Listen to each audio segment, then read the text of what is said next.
63 বছর কাঁদছেন, এখনো রওজা মুবারকে কাঁদেন। দুনিয়া থেকে বিদায় নেওয়ার সময় রাসূলুল্লাহ কাঁদছেন, কিন্তু আমার রাসূল ইমাম হাসান হুসাইনকে মায়া করতেন কিনা বলুন? মা ফাতেমাকে ভালোবাসতেন, ইমাম হাসান হুসাইনকে কেমন মহব্বত করতেন। আমার রাসূলুল্লাহ সফরে ছিলেন, বাড়ির দিকে আসলেন। আসার সময় হাসানকে জিজ্ঞেস করলেন, ও হাসান, তোমরা কাঁদো কেন? তোমার কান্নার তো একটা সিস্টেম আছে, হুসাইনের কান্নার তো কোনো সিস্টেম নাই। বলে, না না ভাই, হুসাইন কান্দে। প্রতিমধ্যে রাস্তা দিয়ে একজন লোক ঘোড়া চালিয়ে গিয়েছিল, ঘোড়ার মধ্যে উঠবে, এই জন্য সে কান্না করা শুরু করে দিয়েছে। হযরত রাসূল বললেন, ও হাসান, তুমি বললা না কেন ঘরের ভিতরে তো একখানা ঘোড়া আছে? বলে, না না ভাই, আমি কিভাবে মিথ্যে কথা বলবো, আমাদের বাড়িতে তো কোনো ঘোড়া নাই। বলে, চলো আমার সঙ্গে। রাসূলুল্লাহ যখন হুজরা মুবারকের ভিতরে গেলেন, গিয়ে বললেন, ও হুসাইন, না না ভাই, আমি হচ্ছি ঘোড়া, তুমি আমার সওয়ারি। বলেন সুবহানাল্লাহ। হযরত আলী ওই দৃশ্য যেই দিন দেখলেন, দেখার পরে ওই দৃশ্যের কথা স্মরণ হয়ে গেছে। আমার রাসূল হযরত হুসাইন হাসানকে কি মহব্বত করেন, আল্লাহ কি ভালোবাসেন। কারণ আল্লাহ ইমাম হাসান আর হুসাইনকে কখনো বেজার হতে দেন নাই, বেজার করতে চান নাই। কিন্তু আলী তো হচ্ছেন, রাসূল বলেছেন, না না, মাদিনাতুল ইলমি ওয়ালি বাবুহা, আমি হচ্ছে জ্ঞানের রাজ্য, এই রাজ্যের প্রবেশদ্বার হচ্ছেন আলী। কোরআনুল কারীমের দিকে যখন নজর চলে গিয়েছিল, উনি কোরআনের দিকে চেয়ে আল্লাহ পাক যেই নির্দেশ দিয়েছেন ওইটা মানার জন্য সন্তানদের খুশির কথা চিন্তা করেন নাই, আল্লাহকে খুশি করার কথা চিন্তা করে ভিক্ষুককে খাবার দিয়ে দিলেন। হাজিরিন, আমার কথা হচ্ছে, এত ভালোবাসতেন, মহব্বত করতেন আমার রাসূল ইমাম হাসান হুসাইনকে। কিন্তু শেষ সময় আমার রাসূল যেই কথা উচ্চারণ করেছেন, আসসালাত আসসালাত ওয়া মা মালাকাত আইমানুকুম, আমার উম্মতেরা নামাজ নামাজ ছেড়ে দিও না।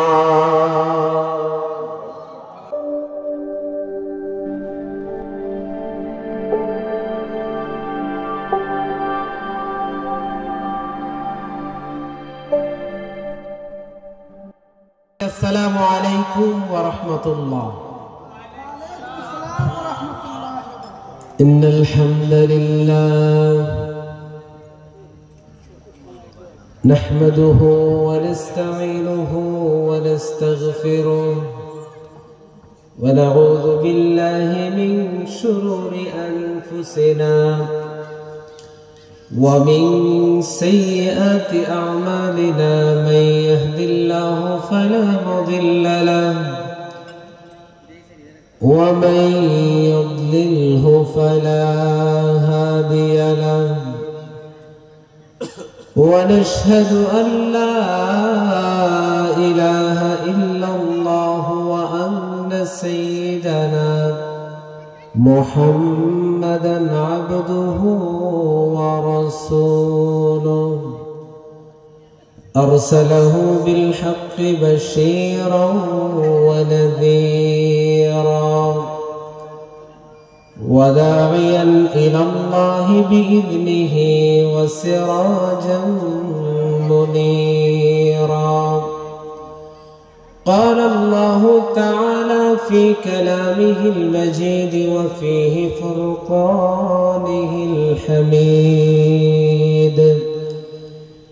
أعوذ بالله من الشيطان الرجيم.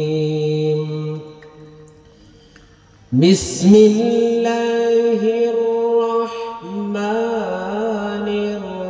الرحيم.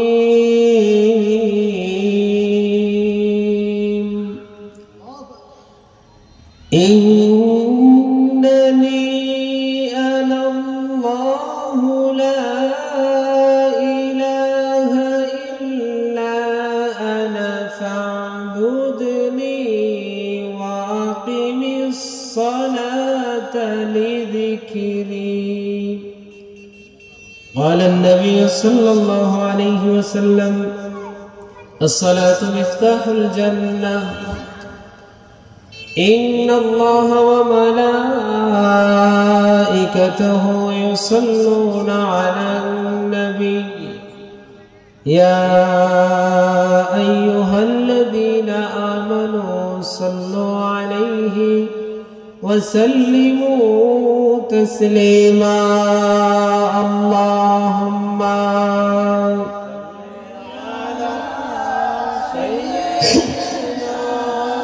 مولانا محمد وعلا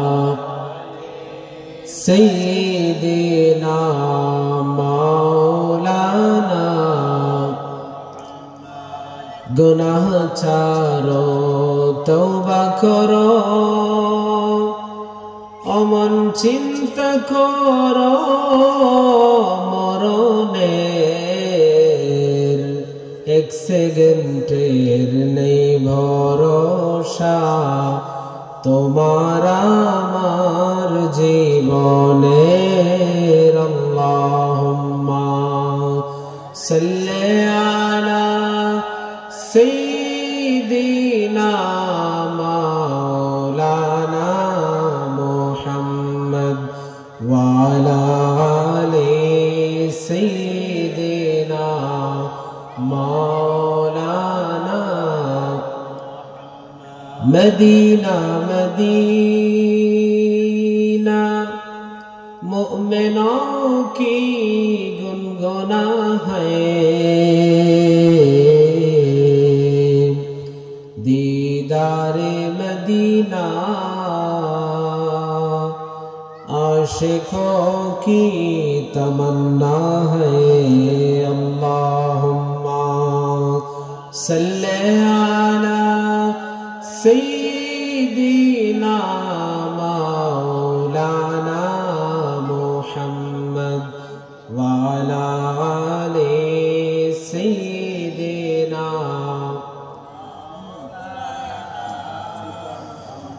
لا الہ الا اللہ لا الہ الا اللہ پر یہ لا الہ الا اللہ لا الہ حسبی ربی جل اللہ ما فی قلبی غیر اللہ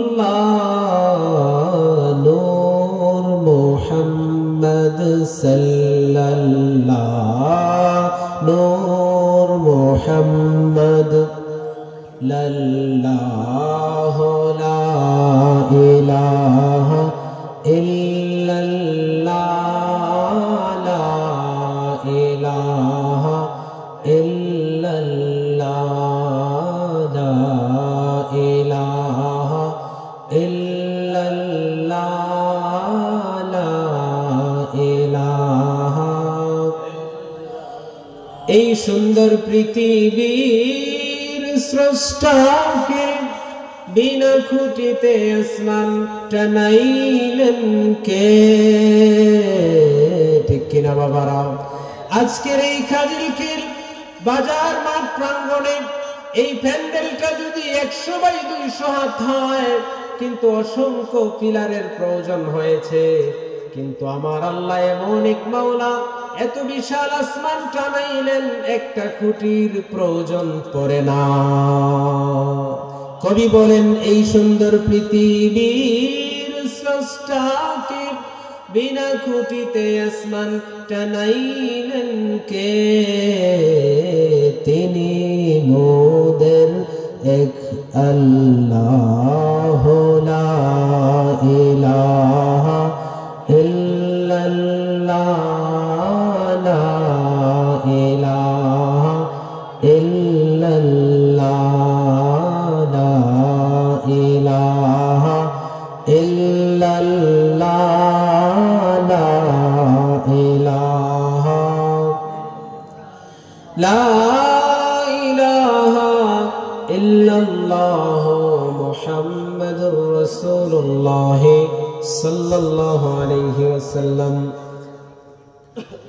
গড়গাঁও হিলফুল ফজুল ইসলামী সুন্নি যুব সংঘের উদ্যোগে 11তম বাৎসরিক ঐতিহাসিক সুন্নি মহাসম্মেলন 2024-এর জনাব সভাপতি মোহাম্মদ পরশালী সাহেব, সাবেক মেম্বার ৫ নং ওয়ার্ড ঘরগাঁও, সহসভাপতি বৃন্দ জনাব সৈয়দ শাকিরুল হাসান সাহেব, নরপতি সাহেব বাহারি, জনাব আব্দুল লতিফ সাহেব, বিশিষ্ট মুরব্বী ঘরগাঁও, আজকের সম্মানিত মেহমান জনাব আব্দুল মালিক জাপানি সাহেব, আজকের প্রধান অতিথি, আজকের বিশেষ অতিথি পীরে কামেল আলহাজ মাওলানা আব্দুল আজিজ মুর্শিদ কামাল সাহেব, গড়গাঁও দরবার শরীফ, হযরত মাওলানা মুফতি মুশাহিদুল্লাহ খান সাহেব, বিশেষ প্রধান বক্তা বন্ধুবর মাওলানা আহসান আব্দুল্লাহ হৃদয় সাহেব, গড়গাঁও দরবার শরীফ, আজকের সম্মানিত উলামায়ে কেরাম, পীর হযরত মাওলানা হাফিজ নিয়ামত আলী সাহেব, ইমাম ও খতিব মুরারবন্দ দরগা জামে মসজিদ, হযরত মাওলানা পীর জাদা গুলজার আহমদ হাশিমি সাহেব, গড়গাঁও দরবার শরীফ, হযরত মাওলানা সাদেকুল ইসলাম সাহেব, ইমাম ও খতিব বাজার জামে মসজিদ, হযরত মাওলানা আব্দুর রাজ্জাক সাহেব, হযরত মাওলানা আজকের যিনি মাহফিল পরিচালনায় আছেন আপনাদের মসজিদের ইমাম, এই এলাকার কৃতি সন্তান হযরত মাওলানা হাফিজ মিজানুর রহমান সাহেব, জনাব আব্দুল মমিন সাহেব আপনাদের এলাকার কৃতি সন্তান আমার পাশে আছেন, বানিয়াচুং বগি সরকারি প্রাথমিক বিদ্যালয়ের সম্মানিত শিক্ষক হযরত মাওলানা মুফতি আফজাল হোসেন সাহেব সহ আমার সামনে বাবার বয়সী মুরব্বিয়ান, সমবয়সী যুবক ভাইয়েরা, সকলকে আমার অন্তরের অন্তঃস্থল থেকে যারা বাসা বাড়ির থেকে শুনছেন আবারও সালাম, আসসালামু আলাইকুম ওয়া রাহমাতুল্লাহ। সম্মানিত হাজিরিন, আজকের এই মাহফিল ইমাম সাহেব বলেছেন কিছুক্ষণ আগে, রাসূল বলেছেন জালিসুর রহমান বেহেশতের বাগান। এটা কি বলুন? বেহেশতের বাগান। বেহেশতের বাগান আপনাদের বিশ্বাস হয়? এটা আমার কথা নয়, আপনাদের ইমাম সাহেবের কথা নয়, স্বয়ং রাসূল বলেছেন জালিসুর রহমান বেহেশতের বাগান। হাজিরিন, আমরা এই মুহূর্তে যারা আসছি এই মাহফিলে, আমরা সবাই জান্নাতি মানুষ, বলুন আলহামদুলিল্লাহ। আপনারা বলবেন হুজুর আসলাম গড়গাঁও মাহফিলে, কাজিরখিল বাজার সংলগ্ন মাঠে, আর আপনি একটা বলে দিলেন আমরা জান্নাতি মানুষ। আমি একটু আগে বলেছি রাসূল বলেছেন জালিসুর রহমান বেহেশতের বাগান। আপনাদের ইমাম সাহেব হুজুর কিছুক্ষণ আগে কথা বলেছেন মাইকে যে রাসূল বলেছেন এই মাহফিলগুলো বেহেশতের বাগান শুধু নয়, এই মাহফিলে আমরা আসতে পেরেছি, বসতে পেরেছি, এই জন্য আমরা খুশি নামে যান। হাজিরিন, তামবিহুল গাফিলিনের মধ্যে ফকি আবুল লাইস সামারকান্দি লিখেন, ও দুনিয়ার মানুষ তোমরা জানো না রাসূলুল্লাহ ওই ধরনের মাহফিলকে বেহেশতের বাগান বলেছেন। দুনিয়াতে বিভিন্ন বাহিনী, বিভিন্ন রাজনৈতিক নেতৃবৃন্দকে, সরকারি কর্মকর্তাদেরকে প্রটোকল দেয় কিনা? কিন্তু আপনি আমি যে বাসা থেকে যে বের হয়ে মাহফিলে আসবেন, আপনাকে ফেরেশতারা লাল গালিচা দিচ্ছে, বলুন সুবহানাল্লাহ। লাল গালিচা বুঝেন? দেখবেন বিভিন্ন দেশের পিএম সিএম যখন বাংলাদেশে আসে, তাদেরকে এয়ারপোর্টে লাল কার্পেট ফেলে ফুলের শুভেচ্ছা দেয়, দেখি না? আর আপনি আমি যে বাসা থেকে বের হয়ে আসছেন, যারা আসবেন নিয়ত করেছেন, যারা আসতেছেন, রাসূল বলেছেন তাদের প্রত্যেকের পায়ের নিচে জান্নাতি ফেরেশতারা তাদের নূরের পাখাগুলো বিছিয়ে দেন। তাহলে আমরা দামি না কম দামি? হাজিরিন, ফকি আবুল লাইস সামারকান্দি বলেন, ও দুনিয়ার মানুষ তোমরা জানো না আসমান থেকে যদি এত বেশি ফেরেশতারা এই মাহফিলকে প্রটোকল দিচ্ছেন, প্রোডাকশন দিচ্ছেন, দুনিয়ার আর্মি সেনাবাহিনীর র্যাব নয়, আল্লাহর ফেরেশতারা। হাদিস শরীফের মধ্যে এসে যে যদি উপর থেকে একটা সুই নিচের দিকে ছাড়া হয়, ওই সুইটা মাটির মধ্যে পড়বে না, জান্নাতি ফেরেশতাদের নূরানি পাখার মধ্যে আটকে যাবে। আপনি যে আসলেন, আবার বাড়িতে যাবেন, এর ভিতরে আপনি সার্বক্ষণিক ফেরেশতাদের প্রটোকলের ভিতরে আছেন। যদি আপনি আমি মারা যাই, সরাসরি জান্নাতি, বলুন সুবহানাল্লাহ। কারণ এলেম অন্বেষণকারী হচ্ছে তালেবুল এলেম, আর কোন তালিবুল ইলম যখন মারা যায় তাকে শহীদের মর্যাদা দেয়া হয়। হাজরিন, এইরকম অসংখ্য মর্যাদা। তাহলে আজকে যেই কুলফুল ফুজুল ইসলামী সুন্নি যুব সংঘের ভাইয়েরা যারা এই মাহফিলের আয়োজন করেছেন, তারা কেমন মানুষ? নামটা হচ্ছে রাসূলুল্লাহ যেই সংগঠন করেছিলেন ওই নামে নামকরণ করেছেন তারা। এই মাহফিল একদিক থেকে নয়, অসংখ্য দিক থেকে বরকতপূর্ণ। আপনাদের এই গ্রাম অসংখ্য সোনার মানুষ জন্ম দিয়েছেন, ঠিক কিনা বলুন? দিচ্ছে না? এই ঘরগাঁও অসংখ্য সোনার মানুষের জন্ম দিয়েছেন। এই ঘরগাঁওয়ে নাসিরউদ্দিন সিপাহসালাহ এসেছেন, প্রথম বাসস্থান ছিল কোথায়? কুতুবুল আউলিয়া এসেছেন আপনাদের এই কাছে।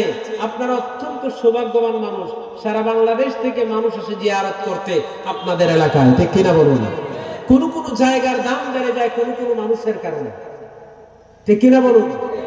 কোন কোন মানুষের কারণে জায়গার দাম বাড়ে, কোন কোন জায়গার দাম বাড়ে মানুষের কারণে, আবার জায়গাও মানুষের কারণে দাম বেড়ে যায়, ঠিক কিনা বলুন? হাজরিন, ইয়াসরিব ছিল মদিনার পূর্ব নাম, রাসূলের সংস্পর্শে কি হয়েছে? মদিনা হয়েছে। আপনাদের এই কাজির কিল, এই মুরাদগঞ্জকে কেউ চিনত না যদি সিপাহসালাহ নাসিরউদ্দিন না আসতেন, ঠিক কিনা বলুন? যদি নাসিরউদ্দিন রহমতুল্লাহ আলাইহি না আসতেন তাহলে এই কাজির কিল, এই অঞ্চলকে, এই সোনারগাঁ হবিগঞ্জকে কেউ চিনত না। 120 আউলিয়া এসেছেন, তারা আবাদ করেছেন এই অঞ্চল। সিলেট অঞ্চলে যিনি রাজত্ব করত তার নাম কি ছিল? গৌর গোবিন্দ। আর এই হবিগঞ্জ পরগনা, এই তরফের যে রাজত্ব করত তার নাম কি ছিলেন? আচক নারায়ণ। বলুন, তার নাম কি? আচক নারায়ণ ছিল। আমার আলোচনার বিষয় হচ্ছে নামাজ, কিন্তু আচ্ছা বলুন, এই নামাজ যারা পড়েছেন এর মধ্যে নাসিরউদ্দিন সিপাহসালাহ ছিলেন কিনা? ছিলেন না?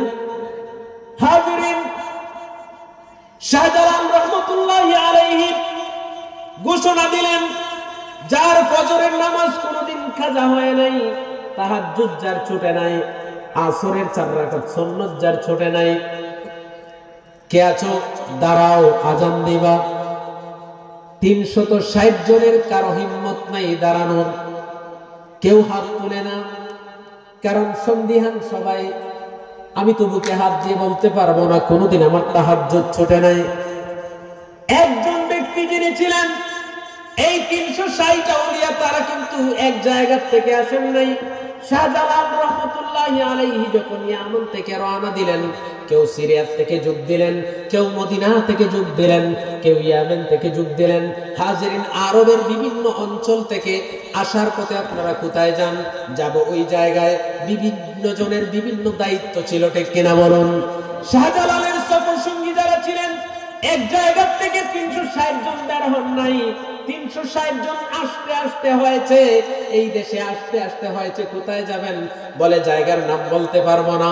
বলে তাহলে আপনারা গন্তব্যহীন ভাবে কোথায় রওনা দিয়েছেন? বলে আমরা গন্তব্যহীন নয়, আমাদের হাতে যেই পরীক্ষার যন্ত্র আছে, কি মাটি আছে। ওনার পীর বলেছিলেন, যেই জায়গায় গিয়ে তোমার মাটির সঙ্গে বাবা মাটি মিলে যাবে, ওই জায়গায় তুমি বাসস্থান গড়ে নেবা। 360 জনের একজন ছিলেন নাসিরউদ্দিন সিপাহসালাহ, উনি ছিলেন সেনাপতি। এই মাটিটা সয়েল টেস্টের দায়িত্বে একজন ছিলেন। মাটি পরীক্ষা একটু জায়গা পর পর যিনি সয়েল টেস্ট করতেন। বিল্ডিং যখন বানানো হয় দেখবেন আগে মাটি পরীক্ষা করা লাগে, আপনার বিল্ডিং এর ভারসাম্য এই জায়গা রক্ষা করতে পারবে কিনা, মাটির গুণগত মান ঠিক আছে কিনা। এই মাটি পরীক্ষার জন্য তাদের সঙ্গে একজন ছিলেন। উনি কে বলুন তো?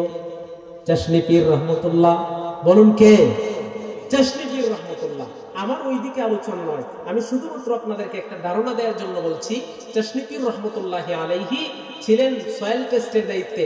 উনি জিহ্বার মধ্যে এই মাটি নিতেন, আর যেই জায়গায় যেতেন যে বাবা দেখো তো এই মাটি মিলে কিনা, জিহ্বার মধ্যে লাগাইতেন, বলে না মিলে না। সুবহানাল্লাহ বলবেন না?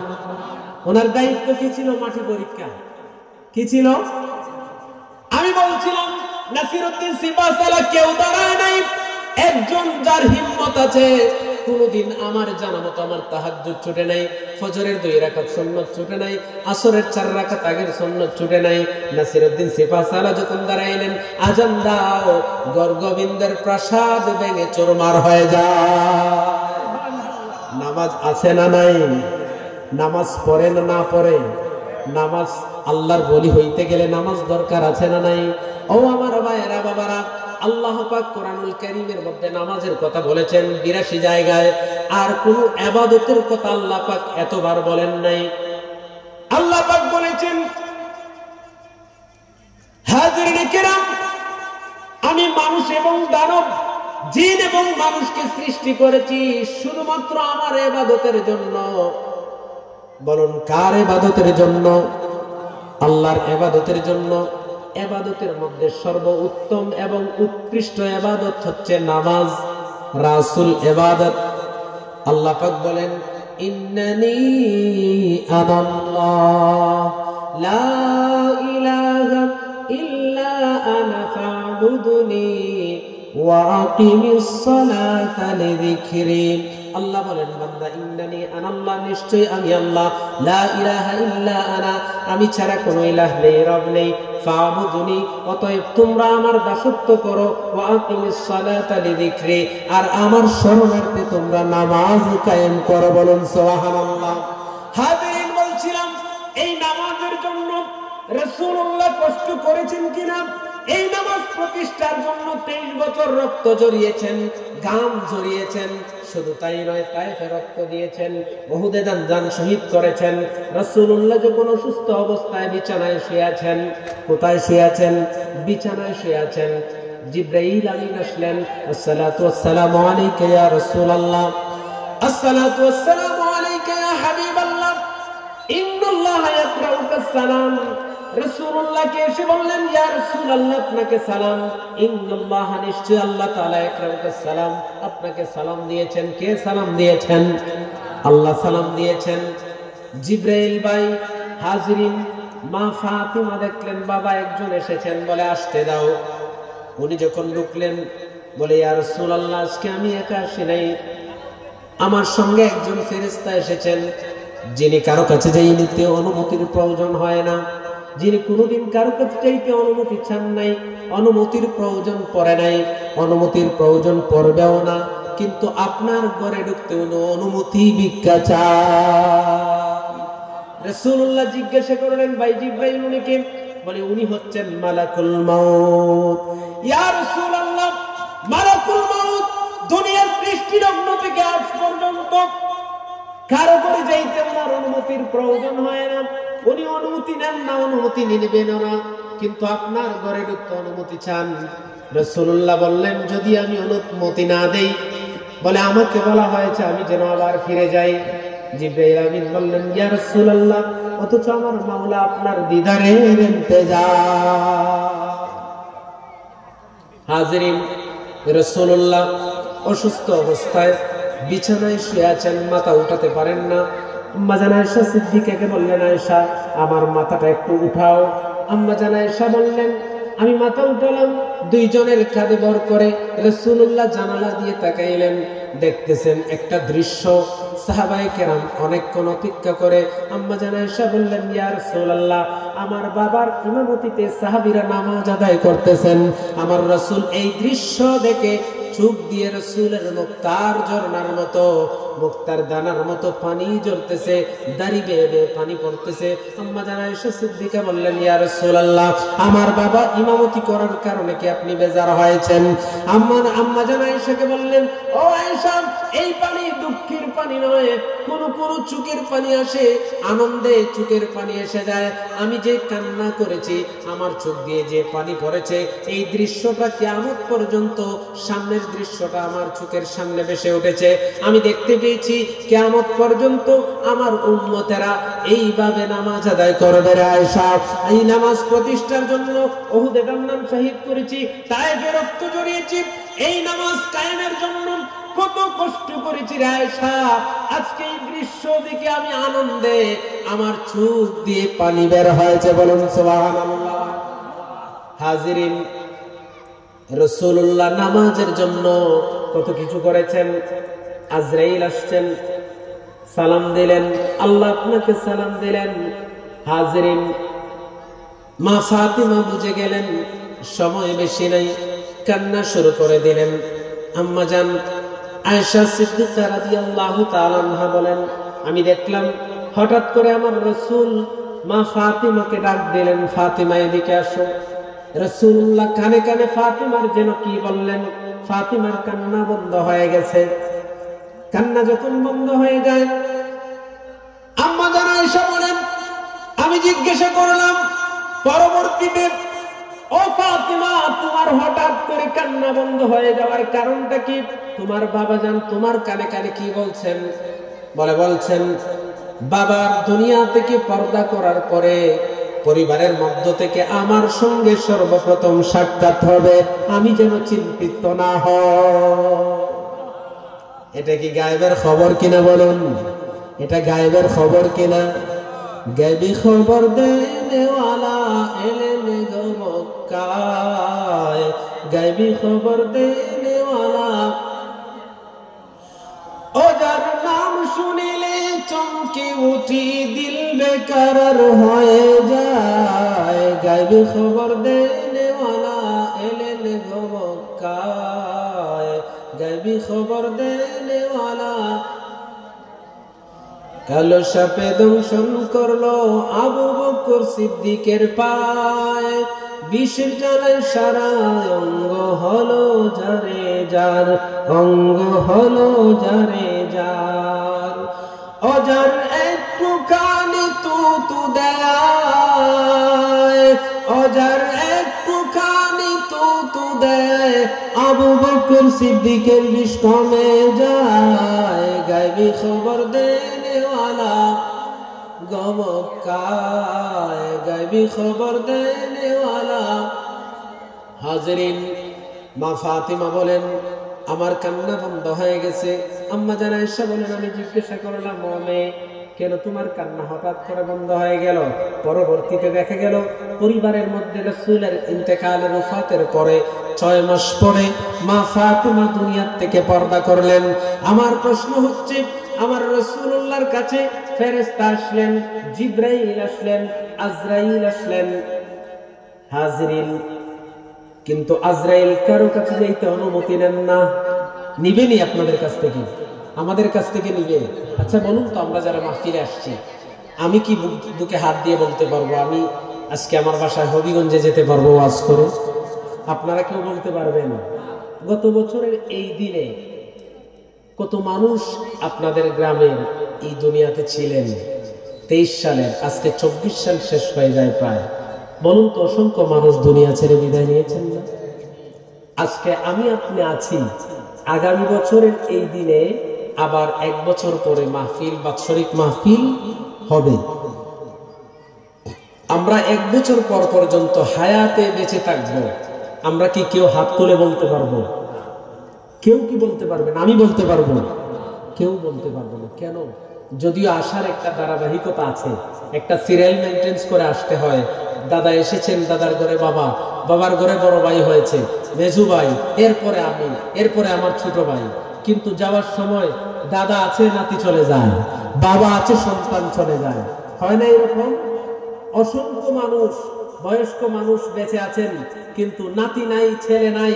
এই জায়গায় অনেক মানুষ আছেন না? হাজরিন, কিন্তু আমরা কিসের বড়াই? আমরা গ্যারান্টি দিয়ে দিই আগামী বছর এই দিনে তোমার সব দিয়া লাগবে। আপনি যে দিলেন আগামী বছর পর্যন্ত আমি আপনি বাঁচবনি। এই যে দুনিয়াতে যখন ইমাম সাহেব বলেন ভাই নামাজে আসেন, আমাদের অজুহাত, হুজুর বয়স কি হইছে নামাজে এইতাম, দাড়ি রাখেন, বলে হুজুর এখনোই নেই বয়সে। নামাজের কথা বললে অজুহাত, হুজুর এখনো তো নিজেই বিয়া করছি না, এখনই নামাজে ধরে নিতাম, একটু বয়স হয় না। এই বয়স পর্যন্ত বার চাওয়ার কোন উপায় আছে? গত জুমাতে আপনি আলোচনা করতে গিয়ে আমি তাফসীরের কিতাব বের করেছি, সুন্দর একটা, এই তাফসীর করতে গিয়ে তাফসীরকারক এনেছেন, এক বাদশাহ একটা প্রতিযোগিতার আয়োজন করেছেন। কি প্রতিযোগিতা? বাদশাহ প্রতিযোগিতার আয়োজন করছেন একটা উদ্যান, একটা বাগান। এই বাগানের ভিতরে অসংখ্য হরেক রকমের ফল আছে। যে প্রতিযোগীদেরকে বলা হয়েছে তোমরা বাগানে ঢুকবা, ঢুকার পরে যে যত সুন্দর ফল বেছে বেছে আনতে পারবা তোমাদেরকে পুরস্কৃত করা হবে। যার ফল সবচেয়ে সুন্দর হবে তাকে সর্বোচ্চ পুরস্কার দেয়া হবে। যে এর সেকেন্ড পজিশনে থাকবে তাকে এরপরে যে থাকবে তাকে দেয়া হবে। হাজিরিন, সবাই প্রিপারেশন নিলেন, বাগানের ভিতরে প্রবেশ করলেন। প্রবেশ করার পরে জুলফিকার আহমদ নকশবন্দি পাকিস্তানের একজন আপনার বড় মাপের একজন আলেম, একজন সুফি মানুষ, পীর সাহেব মানুষ, উনি এনেছেন ওনার খুতবাতুল জুলফিকারের মধ্যে এত সুন্দর আর্টিকেল এনেছেন। যখন প্রতিযোগিতা বাগানের ভিতরে ঢুকলেন, ঢুকার পরে উনি একটা কন্ডিশন দিয়ে দিলেন, পিছনে যে তোমরা যখন ফল কুড়াইতে যাইবা, যেগুলা অতিক্রম করে যাইবা, পিছনে ব্যাক করার কোনো সুযোগ নাই, পিছনে ব্যাক করার কোনো সুযোগ নাই। তে ঢুকলেন, ঢুকার পরে দেখলেন এত সুন্দর ফল, পারবেন একটু সামনে চেয়ে দেখলেন এর চেয়ে সুন্দর, আর একটু সামনে গেলেন এর চেয়ে সুন্দর। তখন প্রতিযোগীরা কার আগে কে ভালো ভালো ফলগুলো কুড়াবে এই আশায় শুধু সামনে যায়। সামনে যাওয়ার পরে শুধু সুন্দর ফল, শুধু সুন্দর, মানে যত সামনে যায় তত সুন্দর। একটা সময় গিয়ে দেখা গেল সর্বোচ্চ সীমায় যখন গেল এত সুন্দর ফল, তারা এগুলোও নিলেন না। এরপরে কি করলেন বলে সামনে আরো সুন্দর। সামনে যখন গেলেন, গিয়ে দেখলেন সব নাটা ফল, আর একটু সামনে গেলেন কোনো ফলই নেই। এখন পিছনে আসার সুযোগ আছে না? কন্ডিশন তো আগে দিয়ে রাখছি, পিছনে যা অতিক্রম করে যাইবা কামব্যাক করতে পারবা না, পিছনে আসতে পারবা না, সামনের থেকে নিতে পারবা। হায় আফসোস করতে শুরু করে দিলেন, হায় কি ভুল করলাম, যদি প্রথম থেকে বেছে বেছে যদি ফলগুলা কুড়াতে পারতাম আমাদের জড়িগুলা মরে যেত। হায় আফসোস যখন সবাই শুরু করে দিলেন, আফসোস করে কি হবে, কারণ পিছনে আসার তো সুযোগ নাই। আমাদের জীবনটা হচ্ছে ঠিক ওই রকম, আমরা প্রথমে যখন যৌবনে পদার্পণ করি আমাদের এই দুনিয়ার ইবাদত ভালো লাগে না, নামাজ রোজা ভালো লাগে না, ভালো কথাগুলো ভালো লাগে না, আমাদের ভালো লাগে সব খারাপ কাজ, ঠিক কিনা বলুন? ভালো কথা যখন বলেন ওইগুলো আমাদের পছন্দ হয় না। জীবনটা ঠিক ওই রকম, আপনি যখন একটা সময়ে গিয়ে দেখবেন যে আপনার সব কিছু শেষ, মালাকুল মাউত চলে আসছেন। মালাকুল মাউত, দাউদ আলাইহিস সালামের সাথে মালাকুল মাউতের বন্ধুত্ব ছিল। কি ছিল? বন্ধুত্ব ছিল। দাউদ নবী প্রত্যেকদিন জিজ্ঞেস করতেন, বন্ধু আমাকে নেয়ার জন্য আসছো না সাক্ষাৎ করার জন্য? বলে সাক্ষাতের জন্য। কিসের জন্য? সাক্ষাতের জন্য। প্রত্যেকদিন আসতেন, এই কথা জিজ্ঞেস করতেন। হাজিরিন, তাহলে আমরা যে আজকে মাহফিলে আসলাম, আমরা খুশি না বেজার? খুশি না বেজার বলুন? এই গড়গাঁওয়ের যুবকেরা যে মাহফিল সাজাইলেন, এই মাহফিলটা ভালো না খারাপ? আমি প্রথমেই বলেছি যে এই মাহফিলকে বলেছেন জান্নাতের বাগান।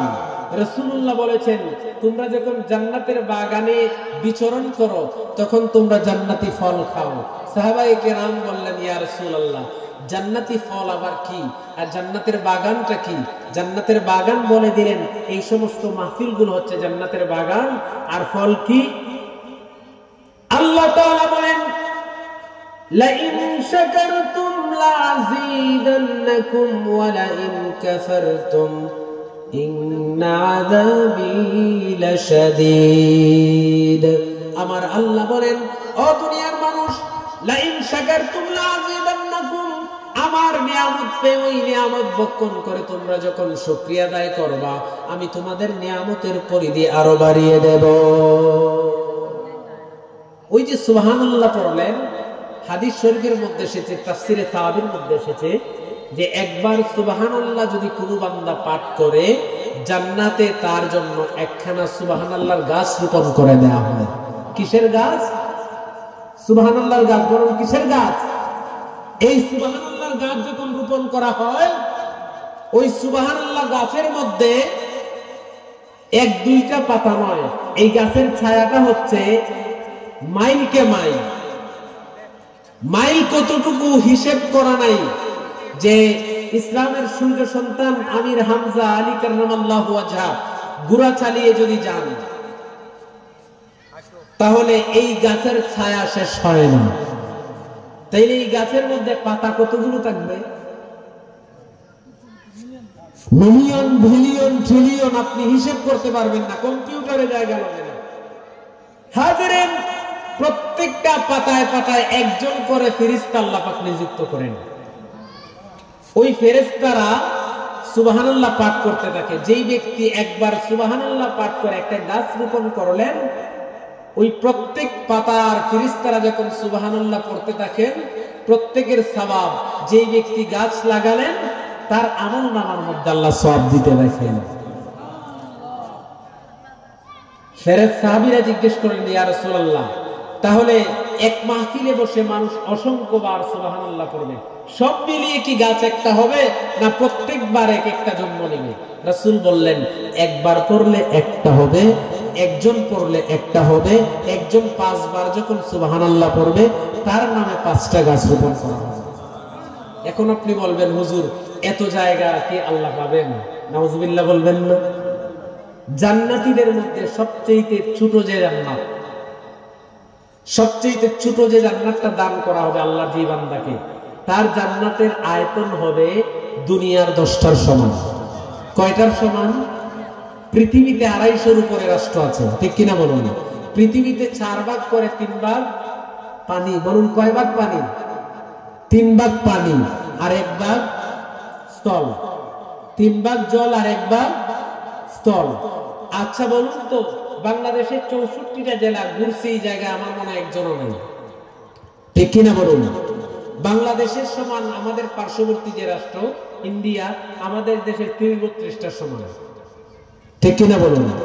তো বাংলাদেশটা হচ্ছে শিশু রাষ্ট্র, ইন্ডিয়া কয়েকটার সমান, রাশিয়া, বর্তমান কানাডা, এই ইন্ডিয়া কয়েকটার সমান, এক একটা প্রদেশ বাংলাদেশ কয়েকটার সমান। তাহলে বাংলাদেশের 64 জেলা আমি আপনি ঘুরতে পারি নাই, কিন্তু আল্লাহ পাক আপনি আমাকে দান করবেন এই রকম 10টা জান্নাত একজনকে। কয়জনকে? হাশরের ময়দান যে কায়েম হবে, হাদিস শরীফের মধ্যে এসেছে যে ওইটা হবে আরাফাতের ময়দানে। কিসের ময়দানে? আমি একটা কথা বললাম এই জন্য যে আরাফাত যারা হজে গেছেন, উমরাতেও যারা গেছেন, তারা আরাফাত দেখছেন, দেখছেন না? আরাফার ময়দান দেখছেন। ওই দিক থেকে ওই দিকে পৃথিবীতে এখন 800 কোটি মানুষ আছে। কত কোটি? 800 কোটি মানুষ।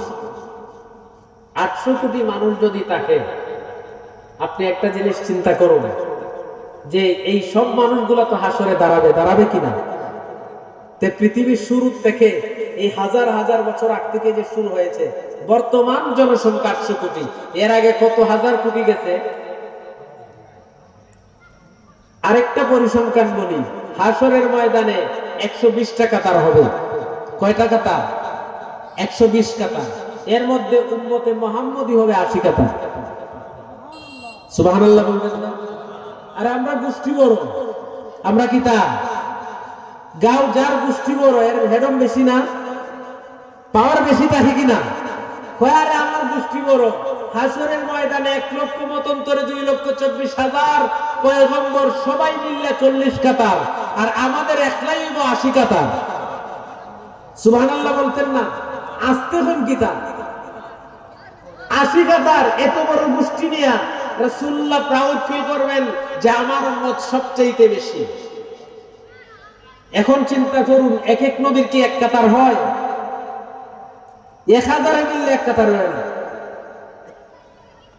1,24,000 ধরলাম, 2 লক্ষ মতন্তর যে বিষয়টা আছে, তাহলে 40 কাতার যদি হয়, একটু ভাগ দেন তো, কয় হাজারে 1 কাতার হয়? হাজিরিনে কেরাম, এই নামাজ এমন একটা ইবাদত আল্লাহ পাক আমাদেরকে বানিয়েছেন। আল্লাহ পাক পাঠিয়েছেন মানব এবং দানব 2টা শ্রেণীর জন্য। আল্লাহ পাক বিচারের ব্যবস্থা করবেন, অন্যান্যদের বিচার আমাদের মতো হবে না। পশু পাখিদের বিচার আর মানুষের বিচার কিন্তু এক হবে না। একটা হাইওয়ান, একটা জীব জন্তু জানোয়ারের বিচার আর মানুষের বিচার কিন্তু এক নয়, ঠিক কিনা বলুন? আল্লাহ পাক মানুষকে বানিয়েছেন, মানুষকে শ্রেষ্ঠ বানিয়েছেন, মানুষকে বুদ্ধি দিয়েছেন, বিবেকের কারণে মানুষ শ্রেষ্ঠ, ঠিক কিনা বলুন? শক্তির কারণে যদি শ্রেষ্ঠ হইতো, হাতি হইতো শ্রেষ্ঠ, ঠিক কিনা বলুন? যদি বড় কোনো প্রাণী হইতো মানুষ শ্রেষ্ঠ হইতো না।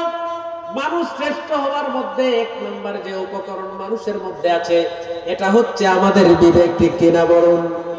এই জন্য যার বিবেক নাই, পাগল মানুষ, তার বিচার নাই। পাগলের বিচার নাই, কিন্তু পাগলের বিচার হয়, বাচ্চার বিচার কি একজাত বিচার হয়? বয়স্ক মানুষের বিচার আর বাচ্চার বিচার কি এক? বাচ্চা তো বুঝে না। আর পাগল আর ভালো মানুষ কি এক? যদি আপনার শক্তির দিক দিয়া হইতো তাহলে হাতি আপনার এই বনের রাজা সিংহ হইতো মানুষের চেয়ে সেরা। মানুষকে আল্লাহ পাক বিবেক দিয়েছেন, কি দিয়েছেন? এই মস্তকটা যে দিয়েছেন, বিবেক যে দিয়েছেন, জ্ঞান। এই কারণে এই বিবেক খাটিয়ে মানুষ যখন ভালো কাজগুলো করে ওইগুলো আল্লাহর কাছে গ্রহণযোগ্য হয়। আর ভালো কাজের মধ্যে সবচেয়ে ভালো কাজ যেটা, সেটা কি? নামাজ। হাফিজু আলাস সালাওয়াতি ওয়াস সালাতিল উসতা ওয়া কুমু লিল্লাহি কানিতিন। আল্লাহ বলেছেন তোমরা নামাজের হিফাজত করো। কিসের হিফাজত? নামাজের হিফাজত করো। আমরা ওয়াজে আসছি, যদি এই ওয়াজ মাহফিলখানা কবুল হয়, দেখেন আমি বলছি যে আমাদের পাওয়ার দেখেন, অন্যান্য নবীদের পাওয়ার আমাদের উম্মতের পাওয়ার নবীদের পাওয়ারের চেয়ে বেশি হয়ে যাবে। সুবহানাল্লাহ বলবেন না? কিন্তু উম্মত তো রাসূল স্বীকার করতে হবে নাকি? যে নামাজ পড়বে না, ভুলেও নামাজ পড়ে না, সে রাসূল বলবেন সে তো আমার উম্মতি না। আমরা বাস্তবে আমাদের সমাজে এমন মানুষ আছে, আমরা নামাজ পড়ি না, বলুন নামাজ পড়ি না অনেক সময় বিভিন্ন সমস্যার কারণে। এই জন্য কি নামাজকে আমরা অস্বীকার করি? অস্বীকার করি না। সময়ের কারণে, শয়তানের প্ররোচনায় করে আমরা নামাজ বাদ দিয়ে দেই, কিন্তু আমরা নামাজকে অস্বীকার করি না। আমরা তখন হিফজ করি। একটা লোক মাদ্রাসার বাউন্ডারির ওই পাশে গাছের নিচে বসে থাকে, মুরব্বী মানুষ, তখন তার বয়স ৭৯। আমার সহপাঠী এক ভাই গিয়ে বলে, চাচা মসজিদ ওই যে মসজিদ, মসজিদের পাশে আজান হয়, আপনি প্রতিদিন এখানে বসে থাকেন, আপনি নামাজে কেন আসেন না? আচ্ছা, সে ভালো কথা বলছে না? ওই বৃদ্ধ লোক, বয়োবৃদ্ধ মানুষ, তাকে একটা আমাদের আঞ্চলিক ভাষায় ঝাড়ি মানে, যেটা বলে, আমি তোর বাপের বিয়া করাইছি, তুই আমার নামাজের দাওয়াত দিস? নামাজের কথা বলছেন আপনি? আমার আম্মা আব্বার বিয়া করাইছেন, ভালো হয়েছে, আমি দুনিয়া পাইছি, আমি আপনার নামাজের কথা বলছি, এটা দোষের কি? জানোস আমি সারা বছরের নামাজ একসাথে পড়ে না, নাউজুবিল্লাহ কইতা না? এই কথা শুনলে আমি টিউবওয়েলের কাছে উজু করতেছিলাম, আমি দৌড় দিয়ে আগাইছি। সে বলতেছে, চাচা নামাজের নিয়তটা বলছে, বলতেছে নাওয়াইতু আন উসাল্লি লিল্লাহি তাআলা আরবা রাকাতাই সালাতিল বসরি। নাউজুবিল্লাহ কইতা না?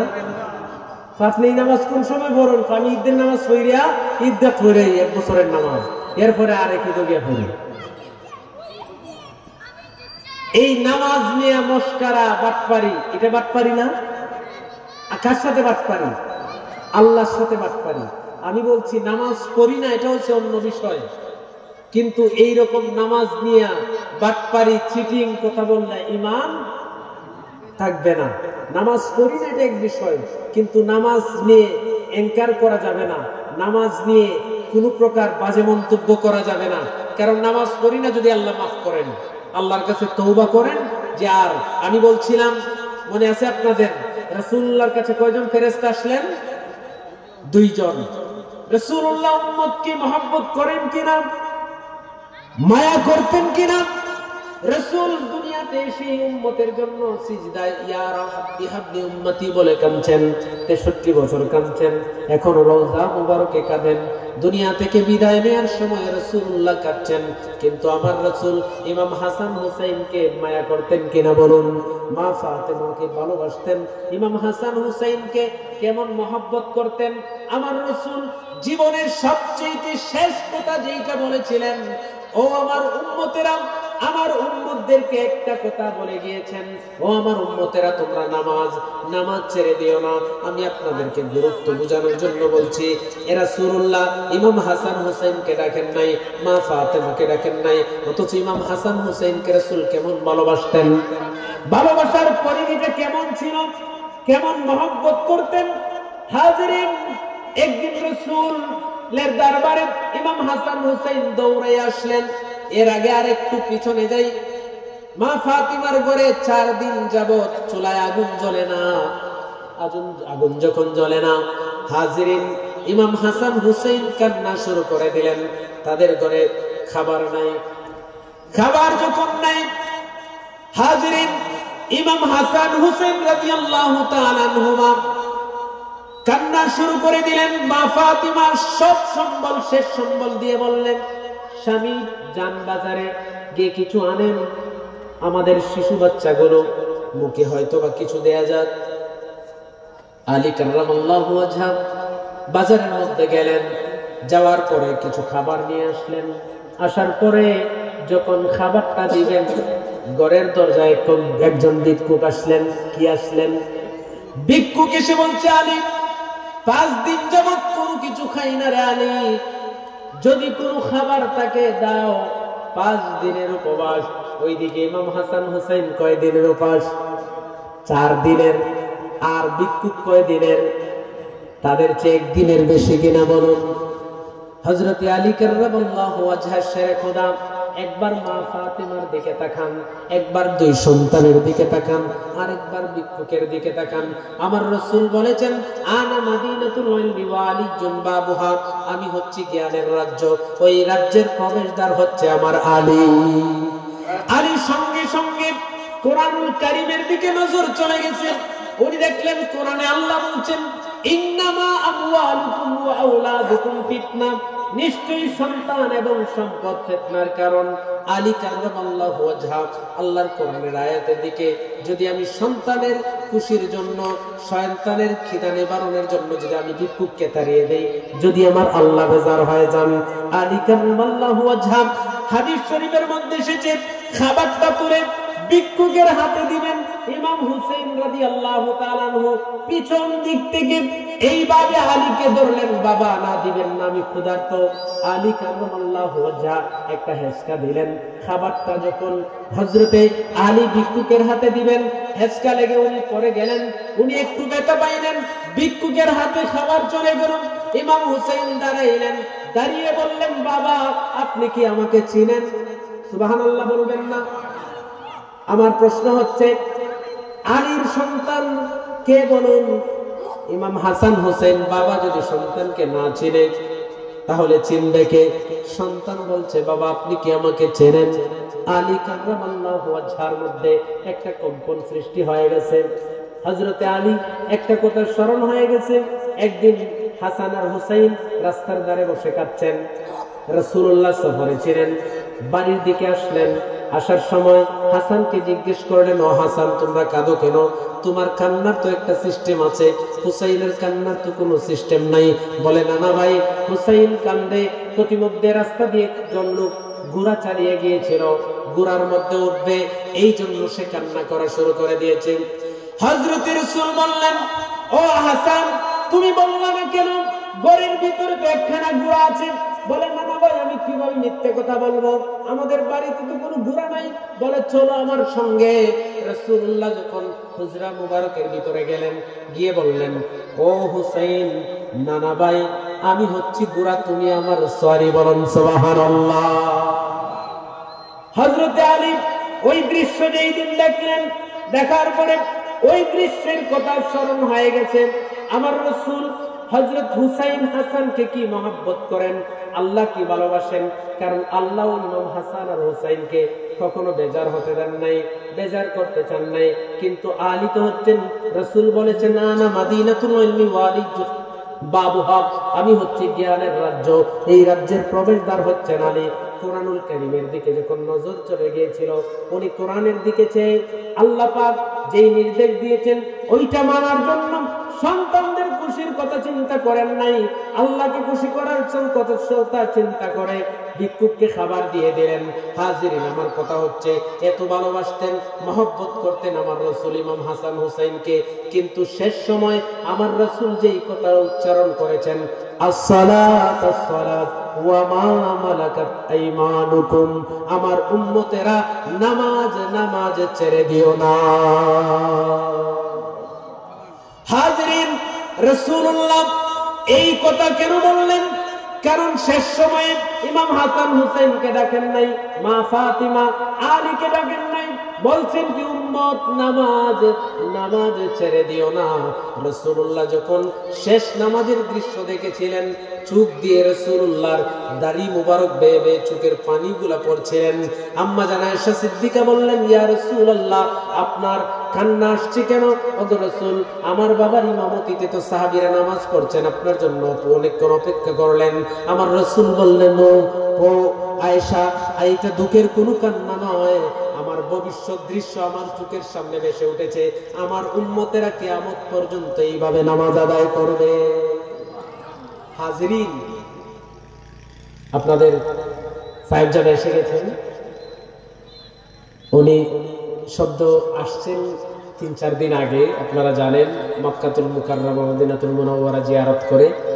আমিও ওনার কাছে দোয়া চাই, উনি আলোচনা করবেন। আমি আপনাদের সাথে বন্ধু মানুষ, আপনাদের এলাকার আমার আব্দুল মুমিন ভাই ইসলামী, আসলে আমি বলছিলাম এই গড়গাঁও অনেক সোনার মানুষের জন্ম দিয়েছেন, ঠিক কিনা বলুন? আমি প্রথমেই বলেছি যে নাসিরউদ্দিন সিপাহসালাহ এসেছেন এই অঞ্চলে, আমি বলছিলাম কিনা একজন মানুষ ছিলেন। এরপরে নাসিরউদ্দিন সিপাহসালাহর কাছ থেকে আরেকটা পরীক্ষা নেওয়া হয়েছিল।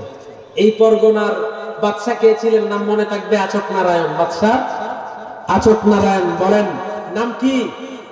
আচক নারায়ণের এই তরফ রাজ্যের রাজা ছিলেন আচক নারায়ণ। গৌর গোবিন্দ ছিল সিলেটের বাদশা, আর এই বাদশাকে হটিয়েছেন কে? সিপাহসালাহ নাসিরউদ্দিন।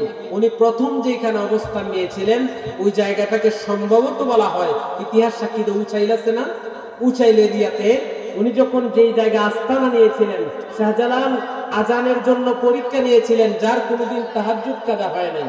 কি কাজা হয় নাই?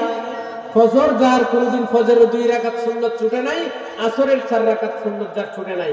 এরপরে কাকে এই অঞ্চলে পাঠাবেন, এই জন্য আরেকটা পরীক্ষা নিয়েছিলেন। সেটা হচ্ছে খোলা আকাশের নিচে বাতি জ্বালাবে। কি জ্বালাবে? প্রজ্বলিত আগুন। যার আগুন নিভবে না, যার আগুন নিভবে না, সে এই পরগনার দায়িত্ব পাবে। সবার আগুন নিভে গেছে, নাসিরউদ্দিন সিপাহসালাহ আল মাদানির আগুন নিবে নাই। আমি বলছিলাম সবাই কি একসাথে বের হয়েছিলেন? শাহজালাল বের হইলেন প্রতিমধ্যে মদিনা থেকে, ইয়ামান থেকে, সিরিয়া থেকে, বিভিন্ন জায়গা থেকে। আপনারা কোথায় যান এইভাবে কাফেলা লাস্ট পর্যন্ত কতজনের হয়েছিল? 300। এই অঞ্চলে, এই জমিনে হাজারো আল্লাহর ওলিরা শুয়ে আছেন। 360 জন কি 60 জনের হাত ধরে আরো অসংখ্য হাজার হাজার আল্লাহর ওলি হয়েছেন না? হয়েছেন কিনা? আপনারা তো ধন্য মানুষ, আপনাদের কাছে শুয়েছেন 120 জন আউলিয়া, যারা সফর সঙ্গী ছিলেন। আর কত হাজার যে এমনি আরো চারদিকে ছড়িয়ে ছিটিয়ে আছে, এর তো কোনো হিসেব নাই। আল্লাহ পাক আমাদেরকে কবুল করুন। সবাই বলে আল্লাহুম্মা আমিন।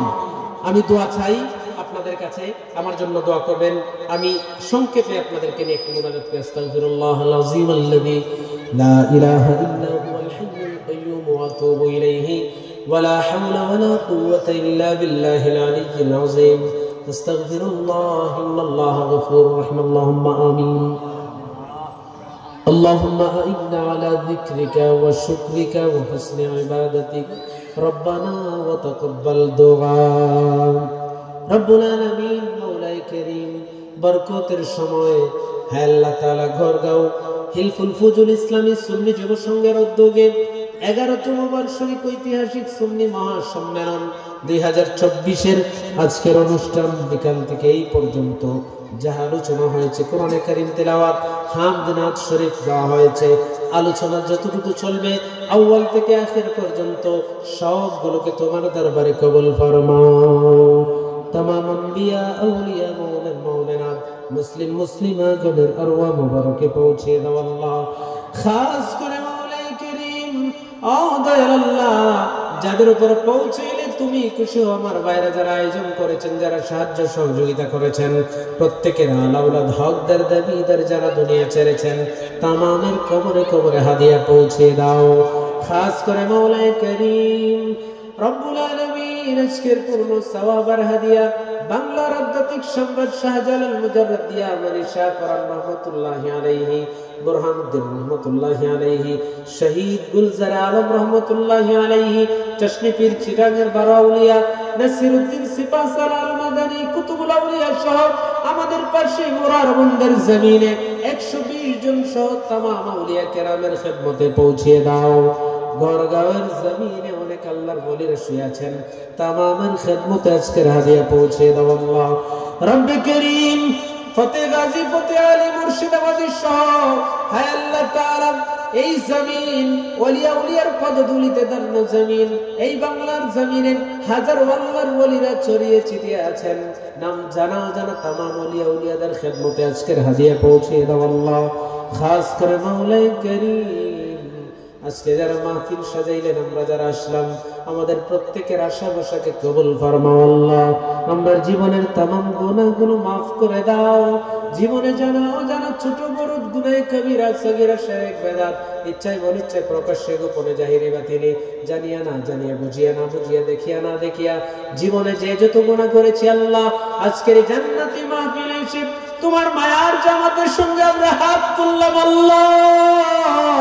আমার জীবনের তামাম গুনাহগুলো maaf করে দাও মাওলাই করিম। আমাদের কাউকে বেগুনাহ মাসুম না বানাইয়া এই মাহফিল থেকে উঠাইও না আল্লাহ। রব্বে করিম জীবনের তামাম গুনাহগুলো maaf করে দাও।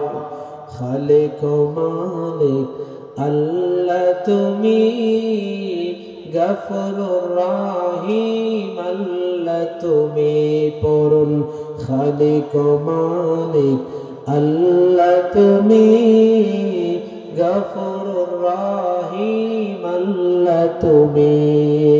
গুনার বোঝা নিয়ে এসেছি মোরা, গুনার বোঝা নিয়ে এসেছি মোরা, ক্ষমা করো রহিম রহমান দ্বারা আল্লাহ, ক্ষমা করো